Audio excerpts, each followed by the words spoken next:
ರಾಜ್ಯದಲ್ಲಿ ಆರ್ಎಸ್ಎಸ್ಗೆ ಕಡಿವಾಣ ಕದನ ತಾರಕಕ್ಕೇರಿದೆ. ಕರ್ನಾಟಕದಲ್ಲೂ ತಮಿಳುನಾಡು ಮಾದರಿಯ ನಿರ್ಬಂಧ ಜಾರಿಯಾಗುತ್ತಾ? ಆರ್ಎಸ್ಎಸ್ಗೆ ಅಂಕುಶ ಹಾಕುವ ಬಗ್ಗೆ ಮುಖ್ಯಮಂತ್ರಿ ಸಿದ್ದರಾಮಯ್ಯ ಅವರು ಈಗ ಸುಳಿವನ್ನ ಕೊಟ್ಟಿದ್ದಾರೆ. ಪರಿಶೀಲಿಸಿ ಸೂಕ್ತ ಕ್ರಮ ಕೈಗೊಳ್ಳುವಂತೆ ಸೂಚನೆಯನ್ನ ನೀಡಿದ್ದಾರೆ ಸಿಎಂ ಸಿದ್ದರಾಮಯ್ಯ. ಅದು ಯಾವ ರೀತಿ ಅಂತಂದ್ರೆ, ತಮಿಳುನಾಡಲ್ಲಿ ಯಾವ ರೀತಿ ಕ್ರಮ ಕೈಗೊಂಡಿದ್ದಾರೆ ಆ ರೀತಿ ಕ್ರಮ ಕೈಗೊಳ್ಳಿ ಅಂತ ಸೂಚನೆ ನೀಡಿದ್ದೇನೆ ಅಂತ ಸ್ವತಃ ಬಾಗಲಕೋಟೆಯಲ್ಲಿ ಸಿಎಂ ಸಿದ್ದರಾಮಯ್ಯ ಅವರು ಹೇಳಿಕೆಯನ್ನ ಕೊಟ್ಟಿದ್ದಾರೆ. ಈ ರಾಷ್ಟ್ರೀಯ ಸ್ವಯಂ ಸೇವಕ ಸಂಘದ ಬಗ್ಗೆ ತಮಿಳುನಾಡಿನಲ್ಲಿ ಯಾವ ರೀತಿಯ ರೂಲ್ಸ್ ಅಂಡ್ ರೆಗ್ಯುಲೇಷನ್ಸ್ ಇದೆಯೋ ಅದೇ ರೀತಿ ಕರ್ನಾಟಕದ ಮಾದರಿಯಲ್ಲಿ ತಗೋಬಹುದು, ಆ ರೀತಿ ಕ್ರಮ ಕೈಗೊಳ್ಳಿ ಅಂತ ಸೂಚನೆ ನೀಡಿದ್ದೇನೆ ಅಂತ ಹೇಳಿ ಬಾಗಲಕೋಟೆಯಲ್ಲಿ ಸಿಎಂ ಸಿದ್ದರಾಮಯ್ಯ ಅವರು ಹೇಳಿದ್ದಾರೆ.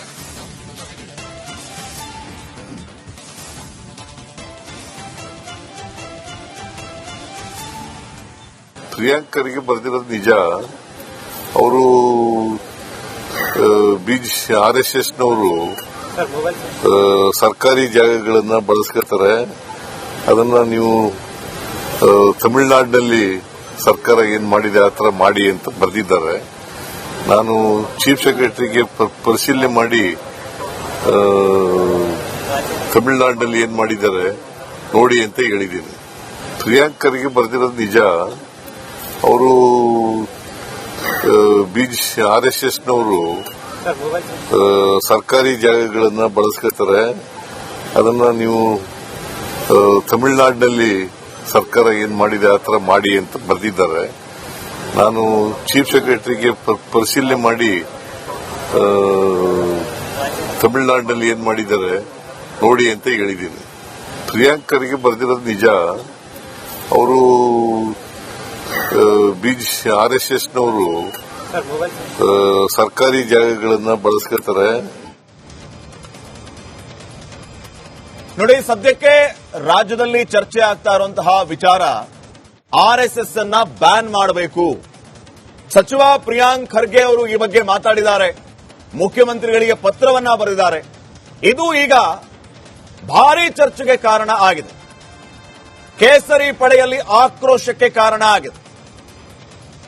ನಕಲಿ ಗಾಂಧಿಗಳನ್ನ ಮೆಚ್ಚಿಸೋದಕ್ಕೆ ನೀವು ಇನ್ನೂ ಎಷ್ಟು ಅಂತ ಆರ್ಎಸ್ಎಸ್ ಬಗ್ಗೆ ವಿಷ ಕಾರ್ತೀರಿ ಅನ್ನುವಂತ ಪ್ರಶ್ನೆಯನ್ನ ಬಿಜೆಪಿ ನೇರವಾಗಿ ಕಾಂಗ್ರೆಸ್ಗೆ ಮಾಡ್ತಾ ಇದೆ. ಇಷ್ಟೇ ಅಲ್ಲ, ನೇರವಾಗಿ ಪ್ರಿಯಾಂಕ್ ಖರ್ಗೆ ಅವರ ವಿರುದ್ಧ ಒಂದು ಗಂಭೀರ ಆರೋಪವನ್ನ ಮಾಡ್ತಾ ಇದೆ ಬಿಜೆಪಿ. ಇದು ಸಿದ್ದರಾಮಯ್ಯ ಅವರನ್ನ ಸಿಎಂ ಚೇರ್ ಇಂದ ಕೆಳಗಿಳಿಸುವಂತಹ ತಂತ್ರ. ಆರ್ಎಸ್ಎಸ್ ನ ಬ್ಯಾನ್ ಮಾಡಿ ಅಂತ ಹೇಳೋದು, ಅದ್ರ ಬಗ್ಗೆ ಸ್ಟೇಟ್ಮೆಂಟ್ ಕೊಡೋದು ಸಿಎಂ ಅವರು, ರಾಜ್ಯದಲ್ಲಿ ದಂಗೆ ಹೇಳೋದು, ಅವರ ಸಿಎಂ ಕುರ್ಚಿಗೆ ಕುತ್ತು ಬರೋದು, ಇವರು ಬಂದು ಸಿಎಂ ಚೇರಿಗೆ ಕೂರೋದು. ಈ ರೀತಿ ಪ್ಲಾನ್ ಮಾಡಿ ಖರ್ಗೆ ಅವರು ಸ್ಟೇಟ್ಮೆಂಟ್ ಅನ್ನ ಕೊಟ್ಟಿದ್ದಾರೆ ಅನ್ನೋ ರೀತಿಯ ಚರ್ಚೆಗಳಾಗ್ತಾ ಇದೆ. ಅಷ್ಟೇ ಅಲ್ಲದೆ ಇನ್ನೂ ಮುಂದುವರೆದ ಭಾಗವಾಗಿ ನಿಮಗೆ ತಾಕತ್ತಿದ್ರೆ ನಾವು ಓಪನ್ ಸವಾಲ್ ಹಾಕ್ತಾ ಇದ್ದೀವಿ, ಕೇವಲ ಆರ್ಎಸ್ಎಸ್ ಬ್ಯಾನ್ ಬಿಟ್ಟುಬಿಡಿ, ಅದು ನಿಮಗಾಗಲ್ಲ. ಆದರೆ ನಿಮಗೆ ನಿಮ್ಮ ಸಿದ್ಧಾಂತಗಳ ಬಗ್ಗೆ ಬದ್ಧತೆ ಇದ್ದರೆ ಮದರಸಾಗಳನ್ನ ಬ್ಯಾನ್ ಮಾಡಿ, ನಿಮ್ಮದೇ ಪಕ್ಷದ ಸೇವಾದಳವನ್ನ ಬ್ಯಾನ್ ಮಾಡ್ತೀರಾ? ಈ ಪ್ರಶ್ನೆಯನ್ನ ಮಾಡುವಂತ ಕೆಲಸ ಆಗ್ತಾ ಇದೆ. ಇದರ ಜೊತೆಗೆ ಆರ್ಎಸ್ಎಸ್ ಅಂದ್ರೆ ನಿಮಗೆ ಭಯ ಯಾಕೆ? ಈ ಹಲವು ಪ್ರಶ್ನೆಗಳು ಈಗ ಮೂಡ್ತಾ ಇದೆ. ಹಾಗಿದ್ರೆ ಆರ್ಎಸ್ಎಸ್ ಮಾಡ್ತಾ ಇರೋದು ಏನು? ಕಾಂಗ್ರೆಸ್ ಈ ಬಗ್ಗೆ ಹೇಳೋದೇನು? ರಾಜ್ಯದಲ್ಲಿ ಆರ್ಎಸ್ಎಸ್ಗೆ ಕಡಿವಾಣ ಕದನ ತಾರಕಕ್ಕೇರಿದೆ. ಕರ್ನಾಟಕದಲ್ಲೂ ತಮಿಳುನಾಡು ಮಾದರಿಯ ನಿರ್ಬಂಧ ಜಾರಿಯಾಗುತ್ತಾ? ಆರ್ಎಸ್ಎಸ್ಗೆ ಅಂಕುಶ ಹಾಕುವ ಬಗ್ಗೆ ಮುಖ್ಯಮಂತ್ರಿ ಸಿದ್ದರಾಮಯ್ಯ ಅವರು ಈಗ ಸುಳಿವನ್ನ ಕೊಟ್ಟಿದ್ದಾರೆ. ಪರಿಶೀಲಿಸಿ ಸೂಕ್ತ ಕ್ರಮ ಕೈಗೊಳ್ಳುವಂತೆ ಸೂಚನೆಯನ್ನ ನೀಡಿದ್ದಾರೆ ಸಿಎಂ ಸಿದ್ದರಾಮಯ್ಯ. ಅದು ಯಾವ ರೀತಿ ಅಂತಂದ್ರೆ, ತಮಿಳುನಾಡಲ್ಲಿ ಯಾವ ರೀತಿ ಕ್ರಮ ಕೈಗೊಂಡಿದ್ದಾರೆ ಆ ರೀತಿ ಕ್ರಮ ಕೈಗೊಳ್ಳಿ ಅಂತ ಸೂಚನೆ ನೀಡಿದ್ದೇನೆ ಅಂತ ಸ್ವತಃ ಬಾಗಲಕೋಟೆಯಲ್ಲಿ ಸಿಎಂ ಸಿದ್ದರಾಮಯ್ಯ ಅವರು ಹೇಳಿಕೆಯನ್ನ ಕೊಟ್ಟಿದ್ದಾರೆ. ಈ ರಾಷ್ಟ್ರೀಯ ಸ್ವಯಂ ಸೇವಕ ಸಂಘದ ಬಗ್ಗೆ ತಮಿಳುನಾಡಿನಲ್ಲಿ ಯಾವ ರೀತಿಯ ರೂಲ್ಸ್ ಅಂಡ್ ರೆಗ್ಯುಲೇಷನ್ಸ್ ಇದೆಯೋ ಅದೇ ರೀತಿ ಕರ್ನಾಟಕದ ಮಾದರಿಯಲ್ಲಿ ತಗೋಬಹುದು, ಆ ರೀತಿ ಕ್ರಮ ಕೈಗೊಳ್ಳಿ ಅಂತ ಸೂಚನೆ ನೀಡಿದ್ದೇನೆ ಅಂತ ಹೇಳಿ ಬಾಗಲಕೋಟೆಯಲ್ಲಿ ಸಿಎಂ ಸಿದ್ದರಾಮಯ್ಯ ಅವರು ಹೇಳಿದ್ದಾರೆ.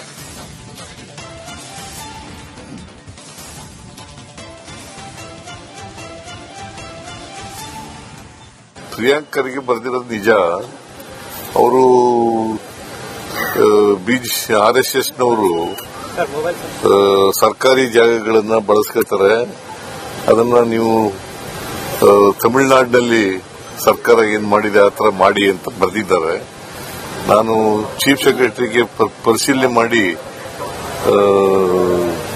ತಮಿಳುನಾಡಿನಲ್ಲಿ ಏನ್ ಮಾಡಿದ್ದಾರೆ ನೋಡಿ ಅಂತ ಹೇಳಿದ್ದೀನಿ. ಪ್ರಿಯಾಂಕರ್ಗೆ ಬರೆದಿರೋದು ನಿಜ. ಅವರು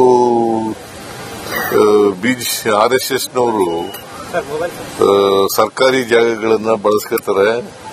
ಅದನ್ನ ನೀವು ತಮಿಳುನಾಡಿನಲ್ಲಿ ಸರ್ಕಾರ ಏನ್ ಮಾಡಿದೆ ಆ ತರ ಮಾಡಿ ಅಂತ ಬರೆದಿದ್ದಾರೆ. ನಾನು ಚೀಫ್ ಸೆಕ್ರೆಟರಿಗೆ ಪರಿಶೀಲನೆ ಮಾಡಿ ತಮಿಳುನಾಡಿನಲ್ಲಿ ಏನ್ ಮಾಡಿದ್ದಾರೆ ನೋಡಿ ಅಂತ ಹೇಳಿದ್ದೀನಿ. ಪ್ರಿಯಾಂಕರ್ಗೆ ಬರೆದಿರೋದು ನಿಜ. ಅವರು RSSನವರು ಸರ್ಕಾರಿ ಜಾಗಗಳನ್ನ ಬಳಸ್ಕೊತಾರೆ. ನೋಡಿ, ಸದ್ಯಕ್ಕೆ ರಾಜ್ಯದಲ್ಲಿ ಚರ್ಚೆ ಆಗ್ತಾ ಇರುವಂತಹ ವಿಚಾರ RSS ಅನ್ನ ಬ್ಯಾನ್ ಮಾಡಬೇಕು. ಸಚಿವ ಪ್ರಿಯಾಂಕ್ ಖರ್ಗೆ ಅವರು ಈ ಬಗ್ಗೆ ಮಾತಾಡಿದ್ದಾರೆ. ಮುಖ್ಯಮಂತ್ರಿಗಳಿಗೆ ಪತ್ರವನ್ನ ಬರೆದಿದ್ದಾರೆ. ಇದು ಈಗ ಭಾರೀ ಚರ್ಚೆಗೆ ಕಾರಣ ಆಗಿದೆ. ಕೇಸರಿ ಪಡೆಯಲ್ಲಿ ಆಕ್ರೋಶಕ್ಕೆ ಕಾರಣ ಆಗಿದೆ. ನಕಲಿ ಗಾಂಧಿಗಳನ್ನ ಮೆಚ್ಚಿಸೋದಕ್ಕೆ ನೀವು ಇನ್ನೂ ಎಷ್ಟು ಅಂತ RSS ಬಗ್ಗೆ ವಿಷ ಕಾರ್ತೀರಿ ಅನ್ನುವಂತ ಪ್ರಶ್ನೆಯನ್ನ ಬಿಜೆಪಿ ನೇರವಾಗಿ ಕಾಂಗ್ರೆಸ್ಗೆ ಮಾಡ್ತಾ ಇದೆ.